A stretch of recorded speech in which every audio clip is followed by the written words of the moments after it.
the lady asked me, what happens if you have too many cows? Well,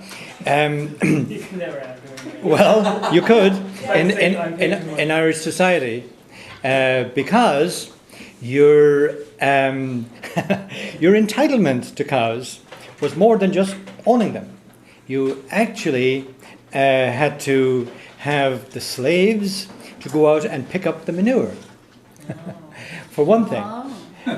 One of the, yes, and you had to bring back the manure and account for every piece of it back to the infield, into the areas that were walled off. If you drive through Ireland, you see all these little paddocks, they call them down in Australia or New Zealand, that they were used for growing grain, mostly oats.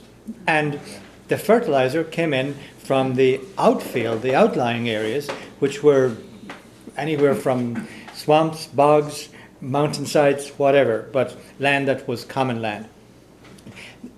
So if you were not taking care of your cows, you lost them automatically. And if you were not getting back, you're bringing back the fertilizer. And the interesting thing about it was that your actually entitlement to the cows, your entitlement, and part of the reason you were wealthy if you owned cows, because that gave you a larger allocation of infield. So now you had a double duty going on here. You now could command ownership, or at least use. You didn't own it in the modern sense. So in other words, he who had the greatest piles of dung, so dung had the greatest entitlement. You didn't give a field to a guy who had no cows, because that's going to fertilize it. Yeah. You see? Yeah. Right? Yeah. Now, if you had too many cows, the reverse happened. You didn't have enough infield. You didn't have enough to fertilize. So there was stuff out there going to waste. So they went over to the next tuch. Or somebody came and took them, relieved you of them. Took the poop? No, they would take the cow. Because the cow. Kill a few and have a nice steak dinner and invite all of your. You'd be paying a lot for a long time if you did that. Really? Oh well. What did you do with them? Huh? You didn't kill them? No. No, they were not wasteful in any way. They would never case. No. We're talking about India. When they wanted. Oh yeah, sacred cows. Yeah. Yeah. Milk? Huh? They were milk cows? That's Oh all? yeah. Oh, milk and dung was one of their products, if you like. Leather. Pardon? Leather. And then, of course, when they were died or killed, probably didn't let them die. I would say most of the stuff in the house would have been made from leather. So curing was, yeah. So meat and offal. I mean, every little last scrap of that cow was used, right down to the. But they waited till they were old? I don't know. I suspect not. I suspect they killed it. You know, you don't want to be eating old raw hard meats. You know, so I suspect that they had a balance. Yeah. In other words, they didn't kill them just to have steaks. You know, they used every part. Yeah. Plus, of course, there was a lot of game, so they would have had probably all the meat that they needed, because there was a lot of wild part, right? So they went off and probably caught all the rabbits. Oh, very much so. And the English cut down the forests to make barrows, like this, you know, literally overnight. Jim. Yeah. Huh? Like what? Not Jim, Dave. I mean, He said, my period as a reenactment is late 1580s. And payment to currents, that's an individual fighting man, usually a call-up, for a war season was 3 months to 6 months. And for that 3 months, he was allowed 2 cows for eating and 2 cows for his herd. So they made a differentiation. oh, really? Between the eating cows and the herding cows? So do they sometimes trade these cows, like saying, you know, she's a grand pooper, she is, you can trade you for that one there, get a taller cow? I mean, what's going on? Her pooper rating was written on the side of her like cow. paper saying, okay, she's a good pooper here, and this one's, you know, the meat's a little bit tasty, so we can. Well, I mean, it's poop if it came down to cow poop. Well, yeah, but when you think about it, what they were doing was they were converting grass on the hillside to actual fertilizer for the infield. Right. So they were just converting. It was a converting machine. Yeah. Talk a little bit about the kingship and the difference Between the kings or between the levels of kings? in Ireland. Pardon? Big difference in The concept of a king. monarch, the concept of a monarch. Yeah, well, it was totally different than the European concept of kingship, the Frankish, for instance, concept of kingship.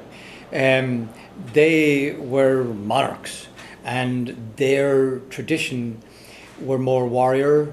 They had come in from the steppes of Russia, and they were leaders. They were, generally speaking, horse riding warriors. So their ability to lead a raiding party and descend into some nice little valley in the Danube or in Switzerland and settle it and protect their people, and they were like almighty. But they were nomadic. They moved on. Whereas the concept of kingship in Ireland was totally different. Probably the most fundamental difference between Europeans and the Irish was the Irish, being an island people, didn't move around. They stayed where they were. Whereas Europeans tended to move on because they were constantly being wiped out by the next horde of invaders coming in from the steppes of Russia or further east. Because when they ran out of food wherever they were, they just went in and raided the river valleys of Europe. So that was the biggest difference between the Irish. The Irish had an extraordinarily stable, long-lived system because of their island situation. That's also true on other islands too, in the Pacific and elsewhere. They tended to be, continental people tended to be less stable, island people tended to be more stable. But they couldn't get rid of the people though, right? They could? No, they couldn't. I mean, they kind of, had like control the land, but the people went with the land. They couldn't just say, okay, you guys ought to all go now, right? There was They nobody- kept them. Yeah, the Irish kept the people. Well, on, they wouldn't move. There was nobody to move them because no one king. Plantations later on. Yeah, but that was at the demise of that was the end of their system. But prior to I mean, that, that's a big difference though. That's a huge difference, like whatever's happening around you, like say politically or whatever, that you could just have to go. but Ireland did not sustain those kind of large-scale invasions until relatively modern times. I mean, even with their own people, like when they started fighting and stuff, and They weren't going to do much harm to each other that's what I mean. because none of them were big, but they were pretty equal. So the likelihood of anybody doing anything other than just raiding a few and knowing each other on the edges of just to keep themselves in trim, so to speak, was really, so that there was very little, there was no such thing as, until literally modern times, of one tribe wiping out another. It just didn't happen. They didn't have the technology, they didn't have the desire, and there was many, many reasons why they just didn't do it. It was not in their nature. They fought like crazy among each other and skirmishes, but there was no such thing as mass extinctions, none at all. So therefore there was great longevity of the cultures. And anyway, they shared a culture throughout the entire island. The language and the laws were universal throughout the country, throughout the island. Are there any local variation kind of things, you think? What? Any local variations, like in Munster it was... Oh, this way sure. and somewhere else?